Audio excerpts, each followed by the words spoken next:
So today we're talking about myths and misconceptions around startups and evaluating startup ideas.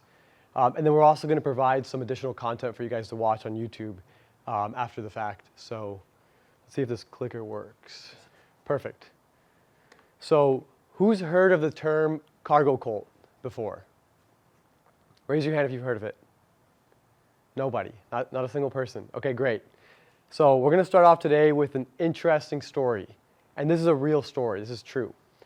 So in World War II, when the U.S. sent troops abroad, they were stationing troops all over the Pacific Islands, Papua New Guinea, and all these small Malaysian islands. And these people, put yourselves in their perspective. They've never seen technology before, the natives there. They've never seen a plane.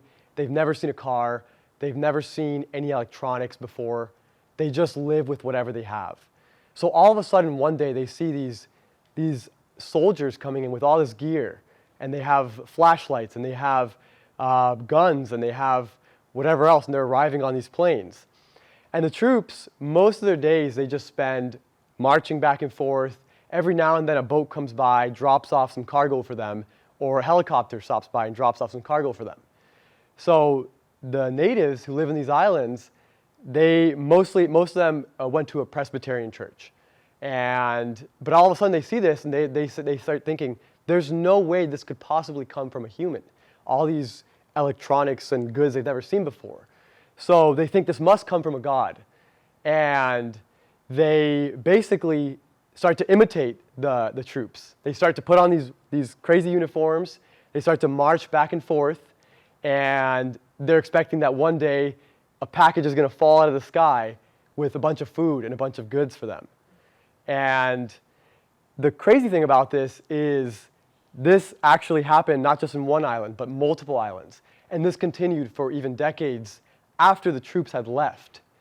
An interviewer was doing a documentary. He went to one of the islands and interviewed a couple natives. And he said they were worshiping somebody called John Frum. Somebody once heard the name being tossed out, John Frum.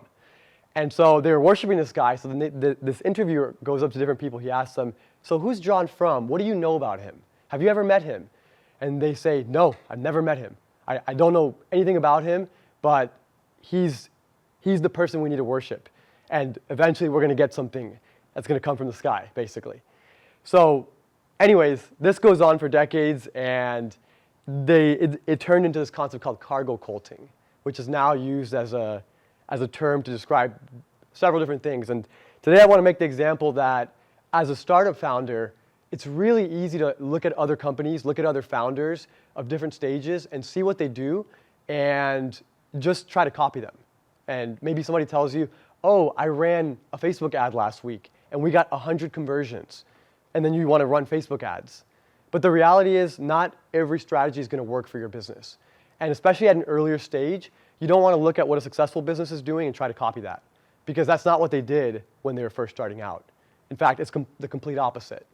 So you want to make sure you're not trying to cargo cult success, and that's why we're doing this lecture today, covering some myths, so you guys can hopefully avoid some myths and mistakes, and we'll get right into it. So the first one is that the more money that you raise from investors, the more likely you are to succeed. And on paper, this sounds true. And oftentimes, when founders raise money, everybody glorifies them as if they made it, like they're a success. They just raised $1 million. When in reality, raising money doesn't really say much about whether you have a viable business or not. It just means that somebody who invests in companies thought it was a good idea and was willing to put money into it. It doesn't mean that you have a great product. It doesn't mean that your customers are willing to pay you for a product. So, and actually, I'm going to make an example here in a second, but it's not necessarily advantageous to raise a lot of money right from the bat. And there's a lot of reasons for that. So as I was saying, raising too much money can actually lead to failure. And we're going to go over an example right now about how that could happen, because probably most of you are thinking, like, how's that possible? You could just spend it efficiently, right? So we're going to go over an example. How many of you guys have heard of somebody called Justin Kan? Okay, we have one. How many of you have heard of a company called Twitch? Okay, almost everybody. Cool. So Twitch started, the original idea was called Justin.tv. And it was started by Justin Kan and a few other co-founders. We'll tell you guys their story in another session, but today what I want to talk about is the comparison here. So Twitch, they grew that company. They bootstrapped. It was 3 founders. They didn't have a lot of money. This was their first-time founders, not a lot of experience, but they're hustling. They're going after it. They end up, a couple years down the line, getting an exit to Amazon. They sell for $1 billion. That's pretty good success there. All the founders are pretty much rich for life. Justin Kan takes a couple years off, enjoys his life, and then says, I want to get back into the startup game. I got some experience now. It's going to be easier to raise money. And I have this problem I want to solve. So he starts this company, Atrium. And the problem that he was trying to solve is that as a startup, it's important to have legal documents. But it's also very expensive. And startups don't have a lot of money. So his idea was, let's create a platform that's going to help startups just get their legal documents and everything they need to get started at a very low cost. So he starts Atrium. Right off the bat, instead of maybe trying to raise a seed round or just trying to bootstrap, he's already rich, he could put his own money into it. He raises a $10 million Series A to start the company at a $70 million valuation. And this is like, there's nothing. It's an idea on a napkin. So, but he could do that because he's Justin Kan. So he launches it. They start working with a couple companies. They start growing. They're getting more and more companies because they're offering such low cost for legal documents. But it's not sustainable. They're actually losing money, which is okay. A lot of startups lose money in the beginning. Amazon wasn't profitable for a long time. But there wasn't a clear line of sight to how that was going to change. And as they continued to grow and grow and grow, that burn rate continued to grow and grow as well. And so a couple years later, Atrium, they raise another round, a lot more money. They raise actually like $50 million. Total, they raised like $65 million. And they had to shut the doors, fire everybody, and close it. And the learnings there, actually, there's a video I recommend all you guys go watch on YouTube where he talks about his learnings from that failure.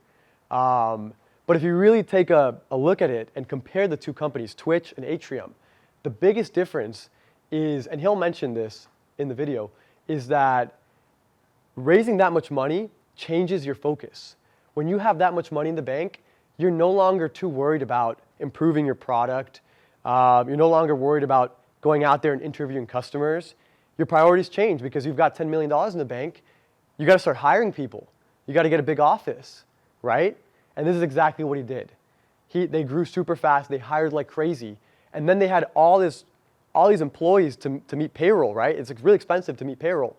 On top of that, as a CEO, when your company grows beyond about 6, 7 people, your job duties shift. You're no longer building the product.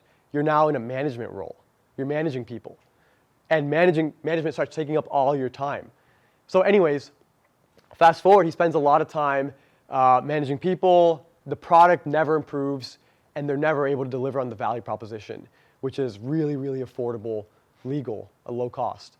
So that's just one example there. And we'll get into a couple more myths now. So this is a big one that we hear a lot, all the time actually, with first-time founders. And it's that you need to keep your idea a secret. And the truth is, it's really important to talk to as many people as you can about your idea, particularly people who are in that space, people who are intelligent in that industry, or people who could be your potential target customer. If you're not doing that, you're not going to learn what you need to learn to keep improving your product. And the reality is that there's a very, very small percentage of startups that actually fail because somebody heard their idea, took it, ran with it, and then put them out of business. This actually happens almost never. And the way to think about this is starting a startup is really hard. You have to dedicate, it's not just an overnight thing. You have to dedicate 10 years of your life, really, if it's going to go well. And in some cases, a little bit less, right? But you're dedicating years of your life. And you've got to work around the clock. We're not talking about just 20, 30 hours a week. This is like 60, 70-hour weeks. You're working on weekends. This is your life. So for somebody to overhear your idea and say, screw it, I'm going to drop whatever I'm working on and just take this and run with it, and then actually succeed. It takes a special type of person to succeed. It's just very unlikely that's going to happen. So don't be fearful about talking about your ideas. You don't need to be sending NDAs to people. It just creates a level of friction for you to talk to investors, potential customers, or other smart people who could give you feedback on your idea.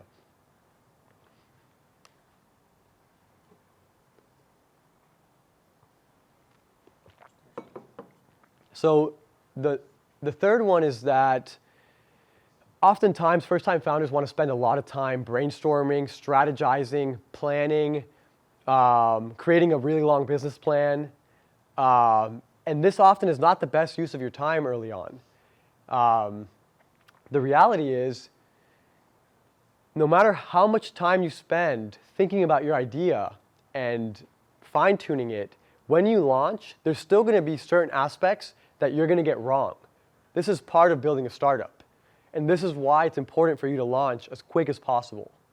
Question? Sorry, we missed the third myth. The what? The third myth. Oh, you didn't see it. So basically, you don't want to spend too much time planning, brainstorming, thinking about your idea. Action is a lot more important, actually going out there and making it happen. So the myth is just that spending a lot of time on your idea is going to increase your odds of success.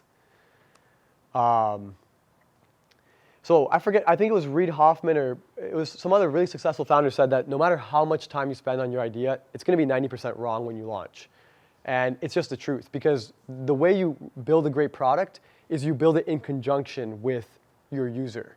You build it with them. You don't spend 6 months or 2 years building it for them. You build it with them. So you want to make sure you're moving as quickly as possible, and you want to have a bias towards action. So another one that we see quite often is early stage companies thinking that bringing on a lot of interns or having a big team of founders is going to increase your odds of success. When in reality, if you look at the most successful startups, a lot of them, the majority of them were built by a team of 2 or 3. Now, there's a lot of really successful companies that were started by just one founder. That's extremely difficult, but it is possible. And then there were definitely some that were started by 4 or more, but typically your odds of success tend to go down as you have more than 3 or 4 founders, simply because it's not very clear who's making what decisions. And then you start to create these little silos and factions, and it leads to arguments, and then somebody wants to leave eventually. So typically 2 or 3 people is your sweet spot. The golden combination is 1 business person and 1 technical person. So that's from almost all companies. Now, it's going to vary, and you don't necessarily need to have that, but the majority of them tend to have that. So a lot of people think that the majority of startups fail due to lack of funding, and it's the furthest thing from the truth. The reality is, here are the top 3 reasons why startups fail. Number 1 is you never made something that somebody actually was willing to pay for, right?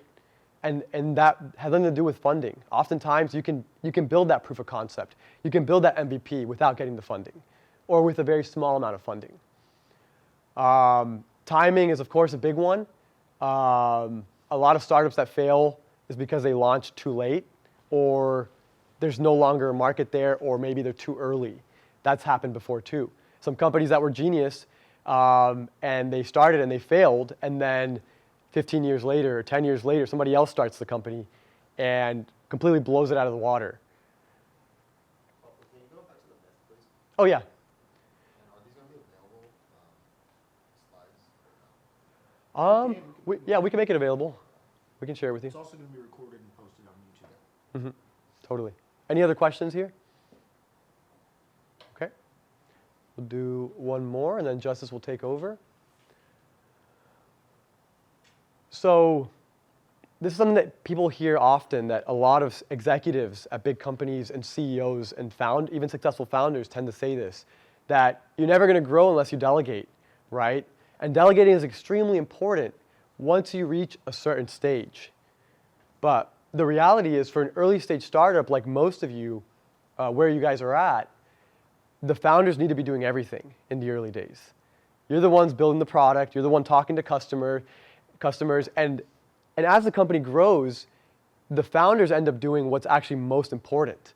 So you never want to think, I want to outsource what's most important to my company, like building my product or talking to my customers. You never want to outsource that because it's really important as the visionary of the company, you need to understand what people think about your product and what problem you're really solving for them.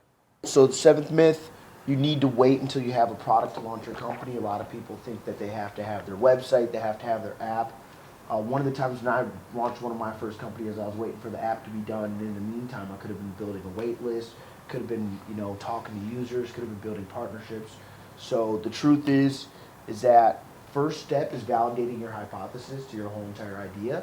You can do this with a wait list, you could do this with a Facebook page, you could take pre-orders, get letters of intent, and that just shows some type of traction. You could always be doing something before your product is ready, before your website's ready.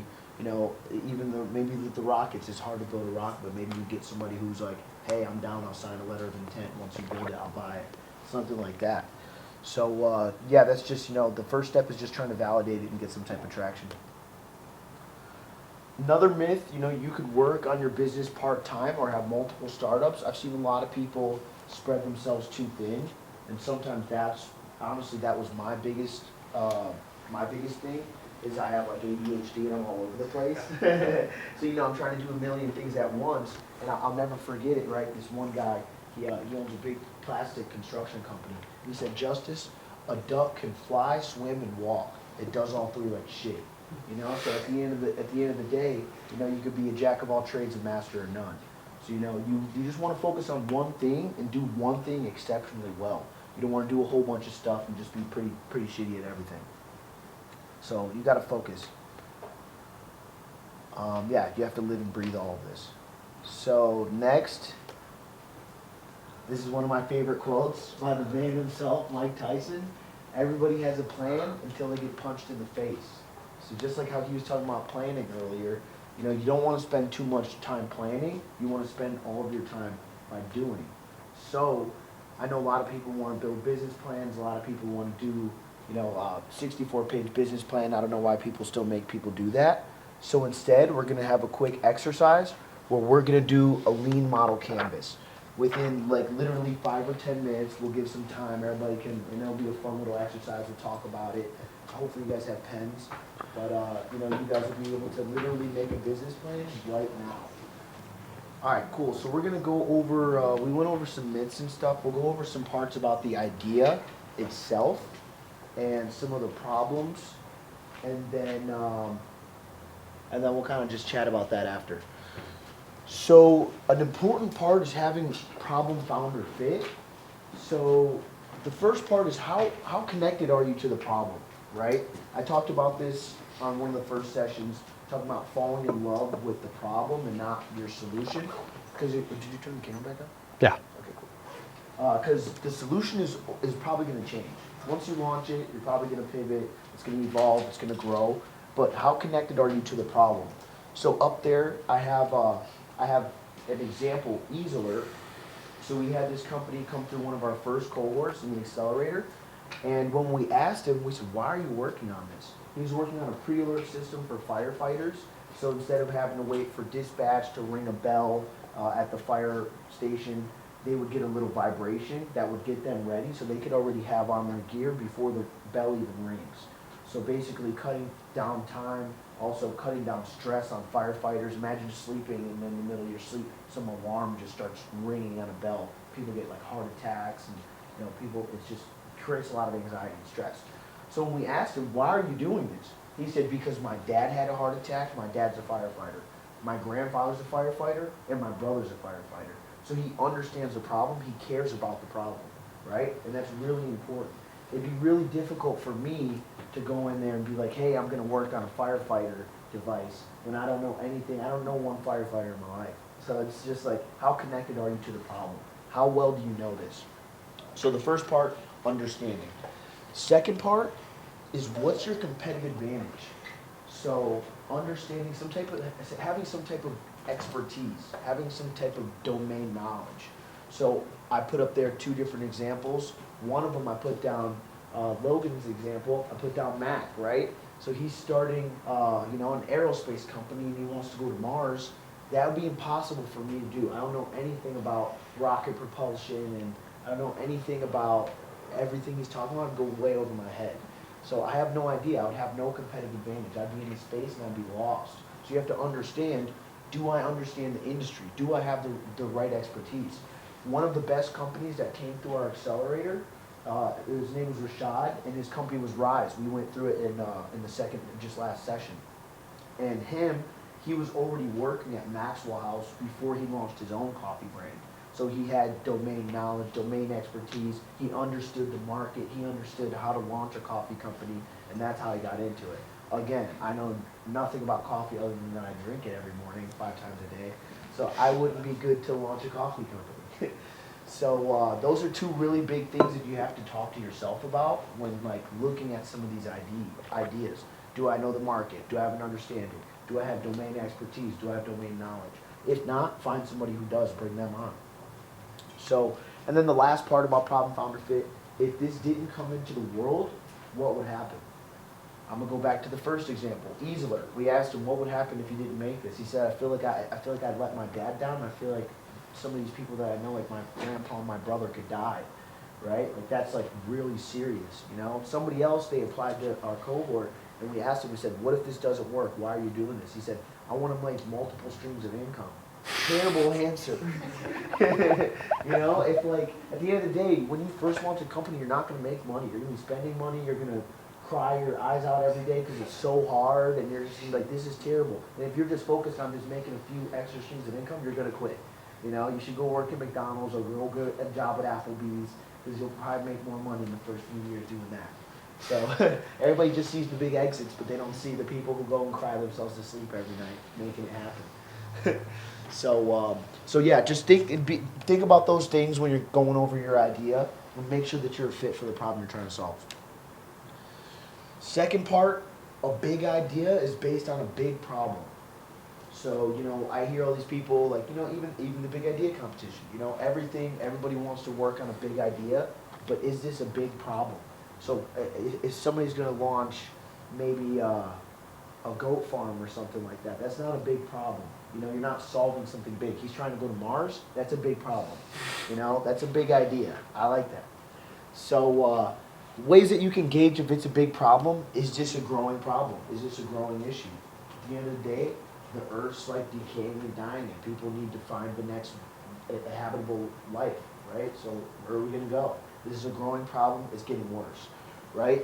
Would somebody pay you to solve this, right? At the end of the day, it could be a big problem. For example, I might need to get a ride somewhere, and that's a big problem, hey, I need a ride. But is it easy or hard for me to solve? I can just walk, right? What's the alternative? Is it something that's really hard? I can't go and get a rocket. I have to pay somebody, right? So examples like that. Is it easy to solve? Can somebody else solve this without you? And that's how you'll know if you're working on a big problem or not. Also, is this urgent, right? Is this something that's going to be 10 years down the road? Or on the opposite, is this something that's already going to be solved by the time you get to market? I'm trying to find a really good example, but let's say I'm working on 8-track players. You guys might not even know what that is, but I'm working on beepers or something like that. By the time the cell phone comes out, your problem's gone. It's all solved. So you gotta think about the future. Is this a growing problem? Is it getting worse? Is it urgent? And that's how you're gonna be able to gauge. Yeah. I was gonna say, there's actually a satellite company back in the I think it was 90s or some shit. They were trying to shoot up a bunch of satellites for mobile phones, and they basically did it too soon, but in the same way, it's there's all these other options that came out for cell phones and stuff after that. So satellite phones and shit just became obsolete except for military use. Right, literally. Yeah, now I have cell phone towers. Yeah. I have Verizon though, so I never have service. Okay, and then this is something that you guys should all write down, and you guys should draw that little graph in your notes if you have it, I don't know, or on the back of that piece of paper. Because when you're talking when you're talking to investors, you're talking to your founders, even talking to yourself, how to understand if this is a big problem or a big market, TAM, SAM, SOM. So I'll give you an example. Your TAM, total addressable market. Let's say I'm launching a gin company, right? Or whiskey, I like whiskey better. So let's say I'm launching a whiskey company, right? What's my total addressable market? The entire liquor market. But then you hear these people, they come to you and they say, hey, you know, I'm going after the $11 billion a year liquor market. Is that truthful? Because you're launching whiskey, right? So you're not gonna take the whole entire market. I just need 1% of this $11 billion market. Realistically, your SAM, your serviceable attainable market, available market, that's gonna be the whiskey market. That's a subset of the liquor market in a whole. And then when you wanna, this is how you'll seem really sophisticated, is telling them your song, right? I know that I could probably capture 24% of the whiskey market, which is, you know, this whole entire size. So that's the smaller circle right here. So then you'll be able to say, hey, there's an $11 billion liquor market. There's $4 billion in whiskey. I should be able to capture 8% of that market, and that's where I come up with the number that I'll probably be able to do, you know, I don't know, bad math on that, $3 billion, whatever. So those are just some examples on how you guys can be able to understand your market and go over everything.